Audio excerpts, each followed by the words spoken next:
আজকে আমরা একটু অন্য বিষয়ে আলোচনা করতে যাচ্ছি। বেশ কয়েকজন শিক্ষার্থী বিষয়টি প্রশ্নাকারে উপস্থাপন করেছে, এটির উত্তর আমরা আজকের ক্লাসে দেওয়ার চেষ্টা করব। সবাই মনোযোগ সহকারে শুনবে। বিষয়টি আত্মস্থ করতে পারলে আমাদের একটি জিনিস উপকার হবে, সেটি হলো একটি সহজ ভুল বললাম এখানে একেবারে স্বাভাবিক যে ক্ষেত্রে আমরা ভুল করে থাকি সে ভুলটি আমরা করব না, বিষয়টি যদি আমাদের জানা থাকে। আজকে আমরা সেই বিষয়টি নিয়ে কথা বলবো। তো বিষয়টি হচ্ছে এই, ওম আর হচ্ছে অনুস্বার এর তফাৎ কি এবং এর ব্যবহার কি, এটি। আরেকটি বিষয় হচ্ছে দন্তস্ব ত এবং দন্তস্ব থ কোন শব্দের শেষে কোন শব্দের শেষে দন্তস্বয় ত ব্যবহৃত হয়, কোন শব্দের শেষে দন্তস্বয় থ ব্যবহার করতে হয়। আমরা কিন্তু শব্দ লেখার ক্ষেত্রে এই চারটি বিষয় নিয়ে অনেক সময় গুলিয়ে ফেলি, অনেক সময় আর ঠিক থাকতে পারি না, ওই মন গড়া একটা কিছু দিয়ে উঠে আসি এবং দিয়েও ফেলি। যেখানে অনুস্বার দেওয়ার কথা সেখানে উমো দিয়ে ফেলি, যেখানে উমো দেওয়ার কথা সেখানে অনুস্বার দিয়ে ফেলি। আবার যে বানানগুলোতে দন্ত শয় তো থাকার কথা সেখানে দন্ত শয় তয় না দিয়ে দন্তের শয় থয় দিয়ে ফেলি। আবার দন্তের শয় থয় যেখানে থাকার কথা সেখানে দন্তের শয় তয় দিয়ে। আমরা বিষয়টা আজকে একটু পরিষ্কার করার চেষ্টা করব যে কোন ক্ষেত্রে উমো বসে এবং কোন ক্ষেত্রে অনুস্বার বসে, শব্দের কোন শব্দে দন্তের শয় ত হবে এবং কোন শব্দে দন্তের শয় থয় হবে। বিষয়টি বোধ করি খুবই প্রয়োজনীয় এবং এটি তোমাদের দরকার আছে বই কি। সুতরাং খুব ভালো করে বিষয়টি অনুধাবন করার চেষ্টা করবে এবং বোঝার চেষ্টা করবে। আমি একটু চেষ্টা করছি বিষয়টি খুব সহজ করে যাতে বোঝানো যায়, তার জন্য একটু একটু একটু খেয়াল করো, মনোযোগ দিয়ে। আমরা প্রথমেই জানব যে উমটা হচ্ছে ক বর্গীয় ধ্বনির শেষ ধ্বনি, ক বর্গীয় ধ্বনির শেষ ধ্বনি। ক, খ, গ, ঘ, উম। ক, খ, গ, ঘ, উম। তাহলে ক বর্গীয় ধ্বনির শেষ বর্ণ হচ্ছে উম এবং এটি হচ্ছে অনুনাসিক ধ্বনি। এটি হচ্ছে অনুনাসিক ধ্বনি, এটি আমরা পূর্বে জেনেছি। এটি হচ্ছে অনুনাসিক ধ্বনি। এবং যেহেতু এখানে একটা সহজ জিনিস, যেহেতু ক বর্গীয় ধ্বনির শেষ ধ্বনি, অর্থাৎ ক বর্গীয় ধ্বনির অন্তর্ভুক্ত এবং একটি স্বতন্ত্র বর্ণ, অনুনাসিক ধ্বনি। এটি কিন্তু নিশ্চিত করে বলতে হবে যে এটি ক বর্গীয় ধ্বনির অন্তর্ভুক্ত। তার মানে এই বর্ণটির একটি স্বকীয়তা আছে, একটি স্বাতন্ত্রতা আছে, একটি স্বতন্ত্র এই বর্ণটি হচ্ছে স্বতন্ত্র। এবং আর অনুস্বার এটি কিন্তু এটি উমটা হচ্ছে অনুনাসিক এবং এইখানে ক থেকে ম পর্যন্ত যে 25টি বর্ণের 25টার মধ্যে শেষ মানে ক, চ, ট, ত, প এই প্রত্যেকটি বর্ণেরই কিন্তু শেষ বর্ণগুলো হচ্ছে অনুনাসিক। এখানে পাঁচটা অনুনাসিক বর্ণ, এই 5টা অনুনাসিক বর্ণের প্রথম বর্ণটাই হচ্ছে উম। আর অনুস্বার বিসর্গ চন্দ্রবিন্দু আগেই বলেছি এগুলো কিন্তু কোনো বর্ণ নয়, স্বতন্ত্র কোনো বর্ণ নয়, এগুলো হচ্ছে অযোগবাহ বর্ণ।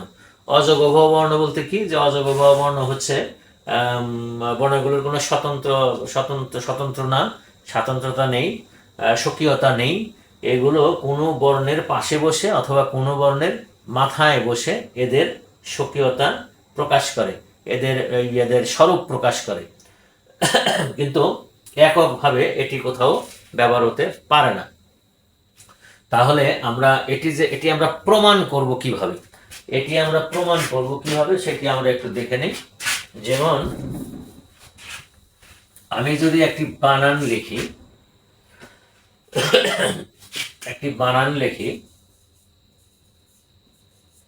বাঙালি, এখন এইখানে কিন্তু এখানে আমি একটা জিনিস দেখতে পাচ্ছি, সেটা হলো উমগ, এটি উচ্চারণটাই কিন্তু উমগ, এটা উঙ্গ। বানানটি উচ্চারণটি আসলে আমরা উম বলি, কিন্তু উচ্চারণটি কিন্তু উঙ্গ, উঙ্গ। উঙ্গ যদি না হয় তাহলে আমি এখানে বাঙালি কিভাবে দেবো? তাহলে তো আমাকে বাঙালি এইভাবে লিখতে হয়, উময় গ দিতে হয়। এটা কিন্তু আমরা দেই না, এটা না দিয়ে আমরা কি লিখি? বয়াকার উম দিয়ে এটি কিন্তু সেরে ফেলি। তার মানে এখানে কি পাচ্ছে? উময় গ। আর এখানে তাহলে আমি কি দেখতে পাচ্ছি? এখানে দেখতে পাচ্ছি যে এই বর্ণের সাথে একটি স্বর ধ্বনি যুক্ত হয়েছে, অর্থাৎ উময়ের পরে কিন্তু আকার এসছে। তার মানে কি? উঙ্গয়ের পরে আকার যুক্ত হয়েছে। আকার মানে কি? স্বর আ, মানে স্বর ধ্বনি যুক্ত হয়েছে। আর উঙ্গর সাথেও এটি কি? যোগ অ। আর উমগ এটি যদি আমি লিখি তাহলে কিন্তু এটির সাথে আ যুক্ত হয়েছে। তাহলে আ যদি যুক্ত হয় তাহলে যে বর্ণের সাথে স্বর ধ্বনি যুক্ত হয় সেটি কি? ব্যঞ্জন ধ্বনি। তাহলে যেহেতু উময়ের সাথে স্বর আ যুক্ত হয়েছে, অতএব এটা কিন্তু পরিষ্কারভাবে একটি ব্যঞ্জন ধ্বনি এবং একটি স্বতন্ত্র ধ্বনি, ব্যঞ্জন বর্ণ, ব্যঞ্জন ধ্বনি এবং স্বতন্ত্র, স্বকীয়। অনুরূপভাবে আমরা যদি ওই বানানটি লিখি, কোন বানানটি? অনুস্বার দিয়ে যদি বানানটি লিখি, এটিকে আমরা কখনো লিখবো? একটু খেয়াল করি, এটি কি আমরা কখনো লিখবো? এই অনুস্বারের সাথে কি কখনো স্বরধ্বনি যুক্ত হবে? আমরা কি বাঙালি এইভাবে লিখতে পারবো? এইভাবে কিন্তু লিখতে পারবো না। লিখলেও সেটি কিন্তু গ্রাহ্য হবে না, সেটি হবে কাটা, সেটি হবে না। অর্থাৎ অনুস্বারের সাথে কিন্তু কখনো স্বরধ্বনি যুক্ত হবে না, অনুস্বারের সাথে কখনো স্বর আ যুক্ত হবে না। অর্থাৎ এইভাবে কিন্তু আমরা কখনো বাঙালি লিখতে পারবো না। আমরা আরেকটা উদাহরণ টানি, খুবই পরিষ্কারভাবে বিষয়টা আমাদের মনে রাখতে হবে, এই বানানগুলো ভুল করা যাবে না। যেমন একটি উদাহরণ আমি দিচ্ছি, আঙ্গুর। এই বানানটি আমরা কি লিখি? এটি লিখি আঙ্গুর। তাহলে এখানে স্বরধ্বনি উমার সাথে কি যুক্ত হয়েছে? রস্য উ। উমর সাথে যুক্ত হয়েছে রস্য উ, আঙ্গুর হয়ে গেছে। কিন্তু এই বানানটি কি কখনো আমরা এটি লিখতে পারবো? অনুস্বারের সাথে কি কখনো এটি লিখতে পারবো? এটি কিন্তু কখনো হবে না, এটা হয় না, এটা হবে না। এটি ব্যাকরণের মধ্যে এটি কখনো পড়ে না, আমরা কখনো এটা লিখি না। অতএব অনুস্বার এবং উম এটির ব্যবহারের দিক থেকে আমাদের সতর্ক থাকতে হবে। কোথায়? যেখানে আমরা স্বতন্ত্র বর্ণ হিসেবে ব্যবহার করতে চাই, সেখানে কিন্তু সবসময় উম উঙ্গ ব্যবহৃত হবে।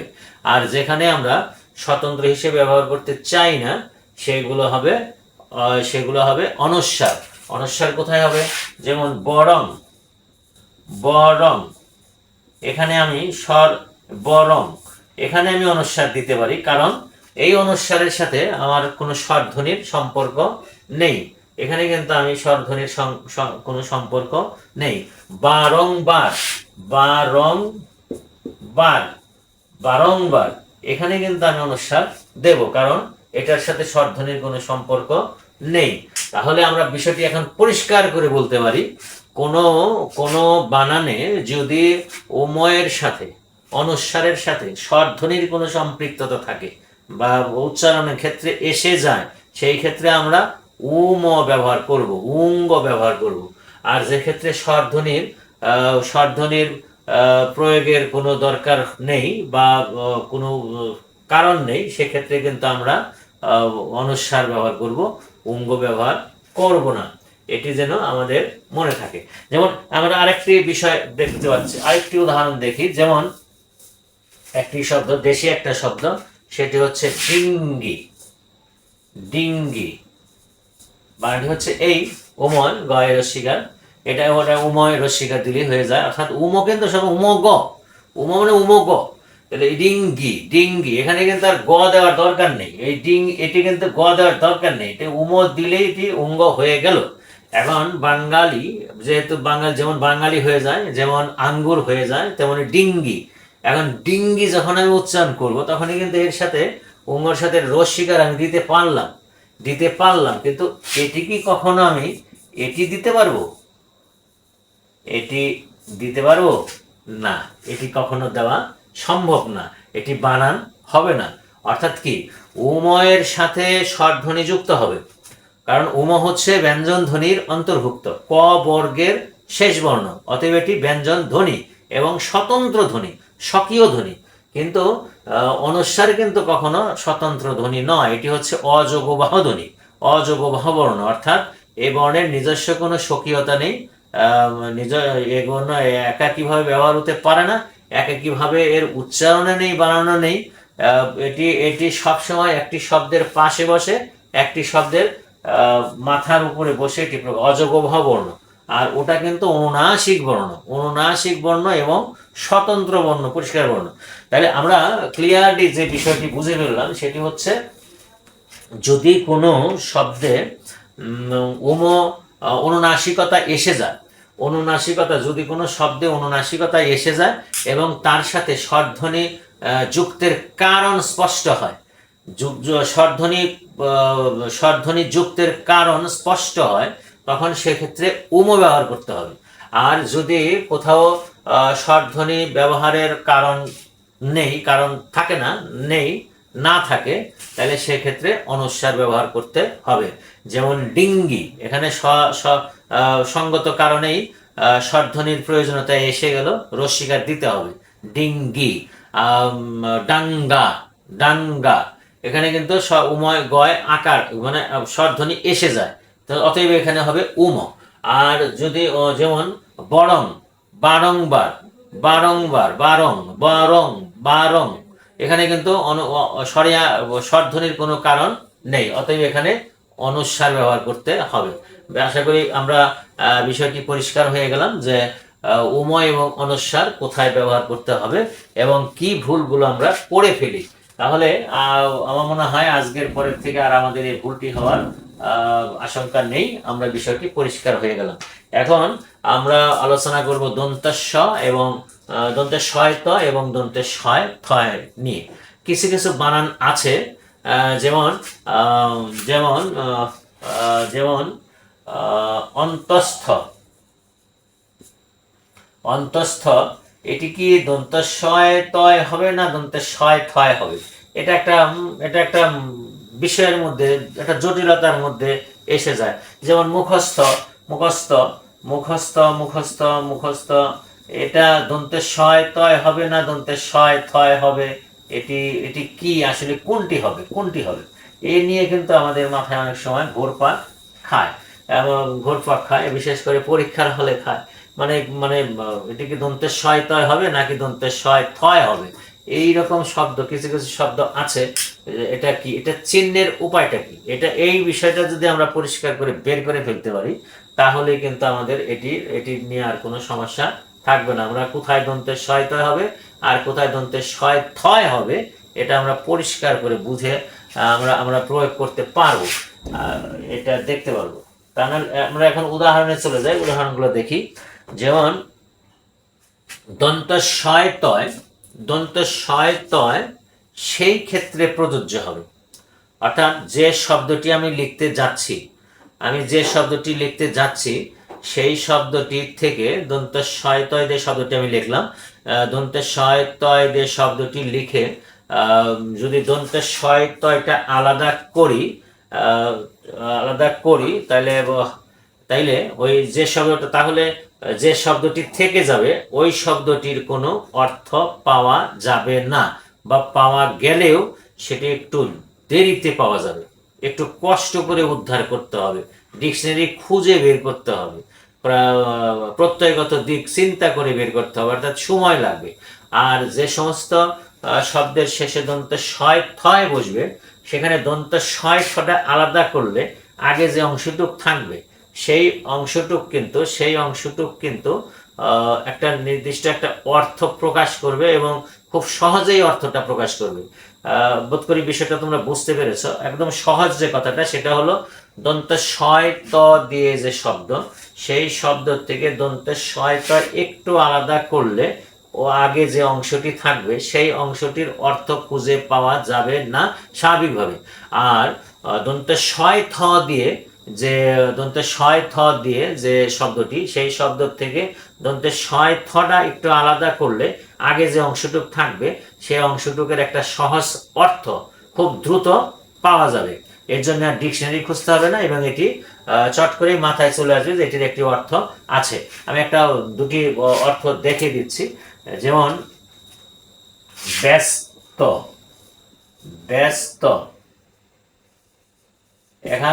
এখানে দন্তের শয় তয় হবে না থয় হবে? এখন এইখানে দন্তের শয় তয় হবে। কেন হবে? এখন দন্তের শয় তটা আমি একটু আলাদা করে নিয়ে নিই, দন্তের শয় তটা আমি আলাদা করলাম। এখন রয়ে গেল কি সামনে ব। এই বর কি কোনো অর্থ আছে? এই ব কি স্বাভাবিকভাবে কোনো অর্থ প্রকাশ করা যায় না। এটার অর্থ যদি থেকেই থাকে অর্থ, তাহলে সেটার জন্য আমাদের ডিকশনারির অভিধানের শরণাপন্ন হতে হবে, অথবা প্রত্যয়গত অভিধানে গিয়ে আবার প্রত্যয়গত বিষয়াদি চিন্তা ভাবনা করে তারপর এটা সময় লাগবে এটার অর্থ বের করতে। অবশ্যই একটি অর্থ আছে, কিন্তু সেটা অনেক জটিল, অনেক সময় লাগবে, বের করতে সময় লাগবে। কিন্তু তাহলে এরকম যদি হয় যে দন্তের শয় তয়টা একটু আলাদা করলে সামনের যে অংশটি পড়ে থাকবে সেটির যদি অর্থ বের করতে কষ্ট হয় বা অর্থ না থাকে, সরাসরি বলে নেই অর্থ না থাকে, অর্থ বের করা যায় না, অর্থ হয় না, তাহলে সেই ক্ষেত্রে হবে দন্ত শয় ত। যেমন আমরা আরো উদাহরণটা নিই, যেমন আশ্বস্ত,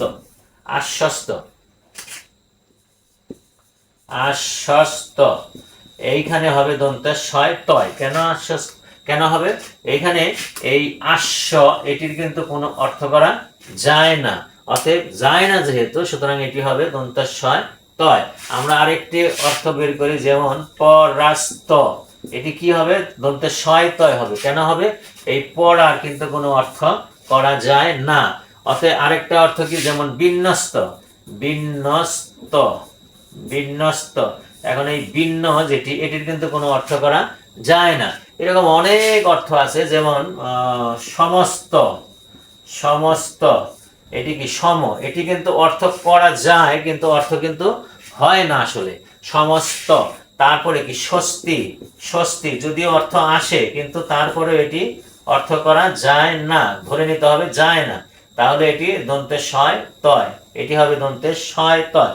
তারপরে প্রশস্ত, এইখানে দন্তের শয়, এটি কিন্তু অর্থ করা যায় না। অর্থাৎ সিংহভাগ ক্ষেত্রেই আমরা এটি দেখব। যেমন গ্রস্ত, বিপদগ্রস্ত, তাহলে দন্তের শয় তয়, তার মানে গ্র, এটির কোনো অর্থ করা যায় না। অন্ত,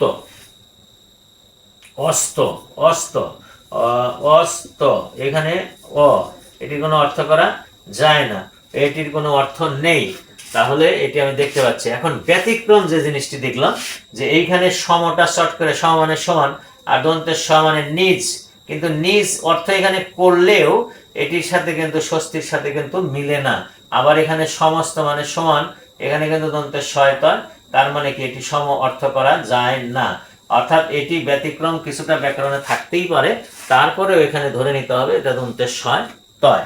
আমাদের তাহলে প্রথম যে বিষয়টি কথা বললাম, অর্থাৎ সমস্ত দিয়ে যে শব্দগুলো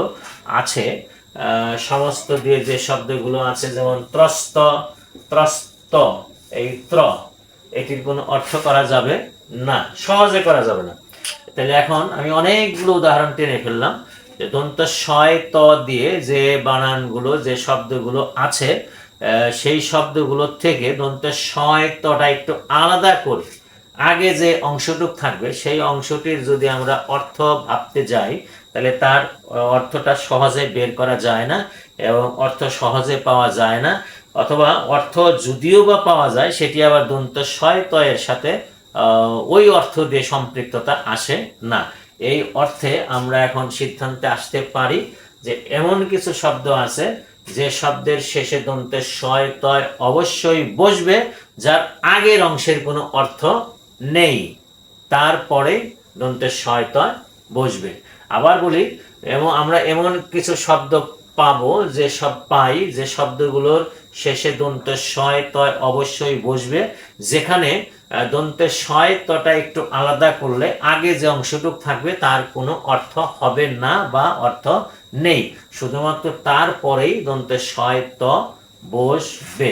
এবার আমরা যাব দন্তের শয় থয় কোথায়, কোন শব্দগুলোতে দন্তের শয় থয় বসবে সেটি একটু পরিষ্কার করে নেই। দন্তের শয় থয়। তাহলে আমরা একটু উল্টা ভাবনা ভাবতে পারি। এক্ষেত্রে আমরা একটু উল্টা ভাবনা ভাবতে পারি। উল্টা ভাবনাটা কি, যে আগে আমরা দেখলাম যে ওই আগের অংশের কোনো অর্থ থাকবে না, ঠিক দন্তের শয় থয়ের বেলায় আমরা দেখব যে দন্তের শয় থ দিয়ে যে যে বানানটি আছে, দন্তের শয় থ দিয়ে যে শব্দটি আমরা পাবো, সেই শব্দটি অবশ্যই আগের অংশটির একটি অর্থ সহজেই পাওয়া যাবে, আগের একটি অংশের অর্থ সহজেই থাকবে, সেটি হবে দন্তের শয় থয়। আমরা দেখি, যেমন একটু দেখি, যেমন তটস্থ, ত তটস্থ, তাহলে তট এটার একটা অর্থ আছে। দ্বারস্থ, দ্বারস্থ, তাহলে এটিরও আমরা একটা অর্থ পেলাম। মধ্যস্থ, তাহলে এখানেও কিন্তু আমি একটি অর্থ পেলাম, এখানে একটি আমি অর্থ পেয়ে গেলাম। আরো আছে, যেমন সমাধিস্থ, সমাধি, এখানে কি দন্তের শয় তয় হবে না, থ হবে, সমাধিস্থ, সমাধি আছে, একটি অর্থ আছে। যেমন গৃহস্থ, গৃহস্থ,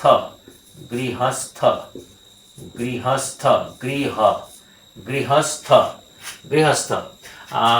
আবার যেমন অবস্থা,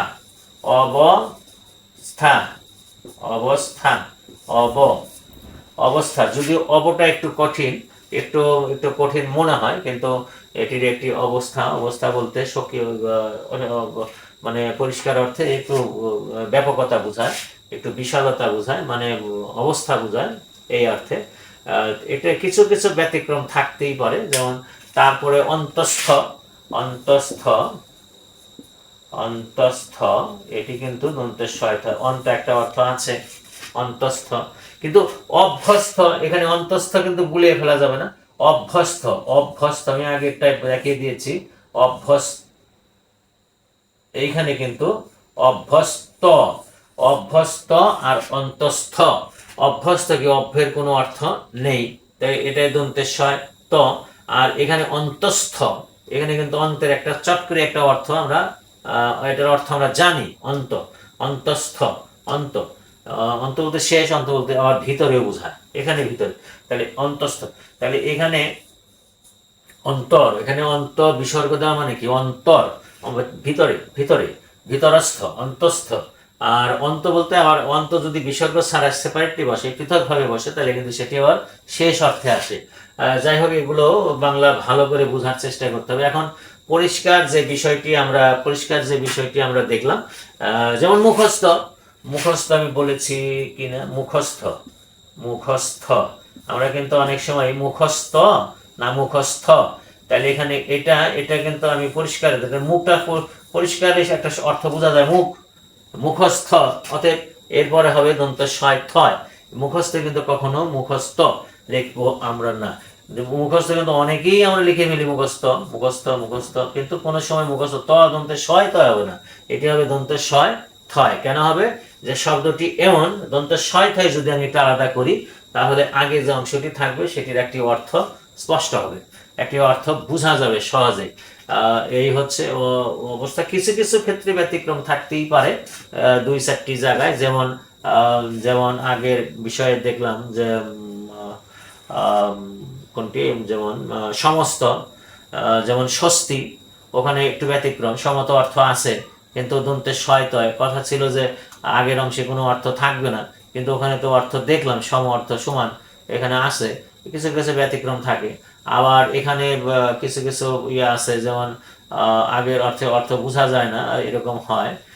যেমন অবস্থা, অবস্থা, অব অব অব এটার অর্থ কিন্তু সেইভাবে পরিষ্কার আসে না, এখানে অর্থ করা যায় না, অবর অর্থ করা যায় না, তারপরেও কিন্তু এটা দন্তের শয় থয় হবে। কিছু কিছু ব্যতিক্রম এই ক্ষেত্রে আছে। তবে কি বলে 90%, শতকরা 90 ক্ষেত্রে, শতকরা 90 ভাগ ক্ষেত্রে আমরা এই নিয়মটি প্রযোজ্য করতে পারবো, এই নিয়মটি প্রয়োগ করতে পারবো। সেটি হলো দন্তের শয় তয় সেই শব্দটিতে বসবে যে শব্দটির থেকে দন্তের শয় তয় আলাদা করলে আগের অংশের কোনো অর্থ পাওয়া যাবে না, অর্থ পাওয়া যাবে না। অর্থ পাওয়া গেলেও সেটির জন্য একটু কষ্ট করতে হবে, একটু পরে পাওয়া যাবে। অর্থাৎ অভিধান খুঁজতে হবে এবং প্রত্যয়গত বিষয়গুলো, ব্যুৎপত্তিগত অর্থ বিষয়গুলো পর্যালোচনা করে তার অর্থ বের করতে হবে। তার মানে অর্থ পেতে একটু সময় লাগবে। এক্ষেত্রে আমরা পরিষ্কারভাবে বলে দিই যে সেই সমস্ত শব্দে দন্তের শয় তয় বসবে যে সমস্ত শব্দ থেকে দন্তের শয় তয় একটু আলাদা করলে আগে যে অংশটি থাকবে সেই অংশটির কোনো অর্থ পাওয়া যাবে না, সেই জায়গায় শুধুমাত্র দন্তের শয় তয় বসবে। আর দন্তের শয় থয় বসবে সেই সমস্ত শব্দে যে সমস্ত শব্দ থেকে দন্তের শয় থটা একটু আলাদা করলে তার আগের যে অংশটি সেই অংশটির একটা সুস্পষ্ট অর্থ তাৎক্ষণিকভাবে পাওয়া যাবে, চট করেই মনে হবে যে এটির অর্থ আমি জানি, এটির অর্থ আমি পারি এবং অর্থ পাওয়া যাবে, সে চট করেই পাওয়া যাবে। সেটি হচ্ছে দন্তের শয় থয় যুক্ত শব্দ। তাহলে বিষয়টি আমাদের একদম পরিষ্কার হয়ে গেল। সেটি হচ্ছে যে সমস্ত শব্দে আমরা আগের অংশের অর্থ বের করতে পারবো সেই অংশটি সেই অংশটির সাথে দন্তের শয় থয় যুক্ত হবে, আর যে শব্দটিতে আগের অংশের অর্থ আমরা বের করতে পারি না বা অর্থ নেই সেই জায়গায় দন্তের শয় ত বুঝবে। আশা করি বিষয়টি তোমাদের সামনে পরিষ্কারভাবে উপস্থাপিত হলো এবং বোধ করি এটি তোমাদের বুঝতে আর কোনো সমস্যা নেই। এবং পরীক্ষার খাতায়, পরীক্ষার হলে বা বিভিন্ন ক্ষেত্রে লেখার ক্ষেত্রে আমরা যে সমস্যার মধ্যে পড়তাম সেটির থেকে কিছুটা হলেও পরিত্রাণ পাওয়ার একটা রাস্তা খুঁজে পেলাম। আজকে আমরা আলোচনা করলাম মূলত কিন্তু 4টি বিষয় নিয়ে, 2টি বিষয়ের 4টি ভাগ, 2টি বিষয়, সেটি হচ্ছে অনুনাসিক ধ্বনির, অনুনাসিক ধ্বনির। আর ওখানে আমি আরেকটি কথা একটু আমার ছাড় পড়ে গেছে, সেটা হচ্ছে উময় এবং অনুস্বার নিয়ে যে কথা বলেছিলাম, সর্বশেষ ওখানের এন্ডিংটা, ওই লাইনটা আমাদের মনে রাখতে হবে। সেটি হলো যে ওম হচ্ছে বর্ণ, স্বকীয় বর্ণ, কিন্তু অনুস্বার কিন্তু স্বকীয় বর্ণ না। তাহলে অনুস্বার কি? অনুস্বার হচ্ছে উময়েরই হলন্ত বর্ণ, হলন্ত বর্ণ। অর্থাৎ উমর থেকে যখন স্বর আ, স্বর ধ্বনি, ওমর থেকে যখন স্বর ধ্বনি, উমর সাথে যখন স্বর ধ্বনি যুক্ত হবে না তখনই হবে অনুস্বার।